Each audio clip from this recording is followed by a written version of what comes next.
after the end of step 5 or H1. In both the case, our conclusion is what? The claim is true. Why? Because if it is exactly equal to or greater than or equal to, claim is accepted. So here we have to write opposite of these two statement opposite of each other.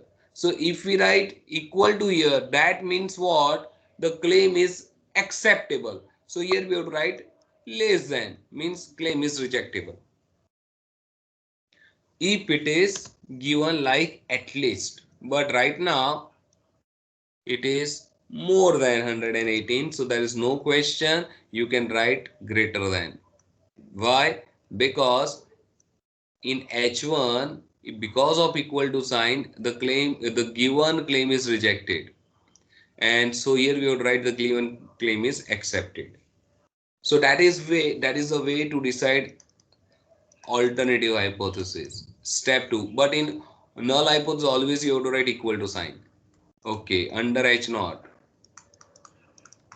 Z equal to X bar minus mu upon standard error of X bar. X bar is what? 116.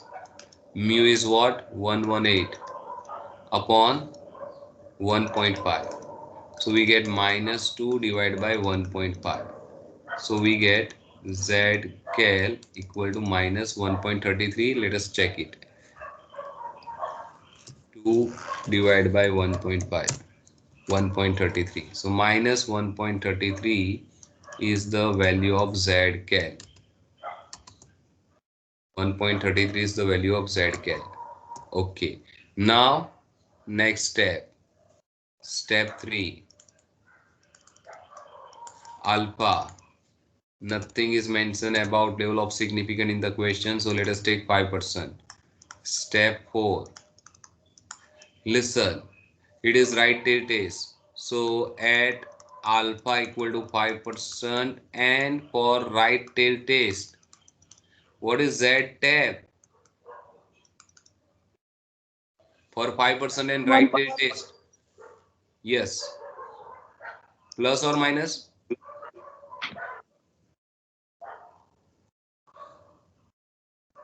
Value should be positive or negative here?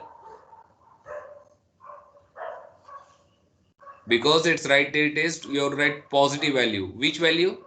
1.645. This is the value of Z tab for 5% and right tail test. For 5% and right tail test, we have to find out the value. See the value for 5% and one tail test. If it is right tail test, then we have to take positive value. If it is left tail test, then we have to take negative value. So 1.645 is the value of Z tab. And step 5.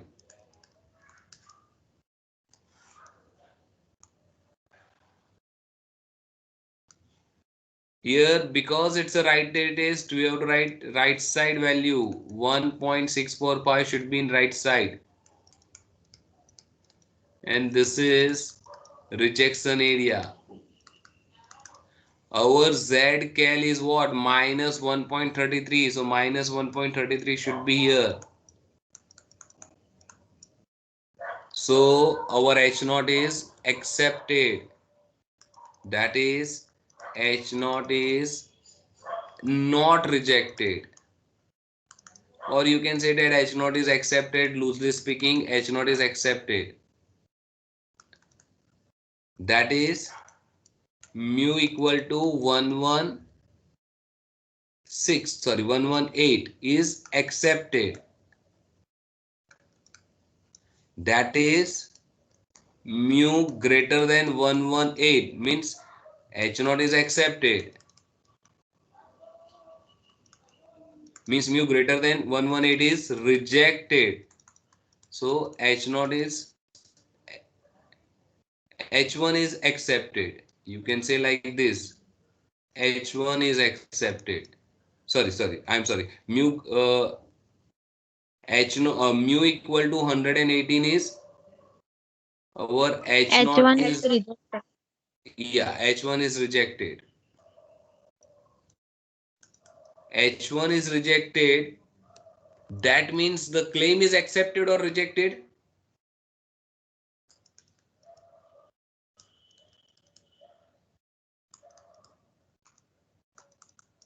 Mu 100 and 118 is rejected. That is, given claim is accepted or rejected. Rejected. Yes, It gets given claim rejected. is rejected. Yes, given claim is rejected. H naught is accepted. Listen, H naught is accepted, but the given claim is rejected. Because in H naught, we have to write always equal to. And because of equal to, here the claim is more than 110. And if it is exactly 100 and, sorry, more than 118. And if it is exactly 118, so it is rejected. So,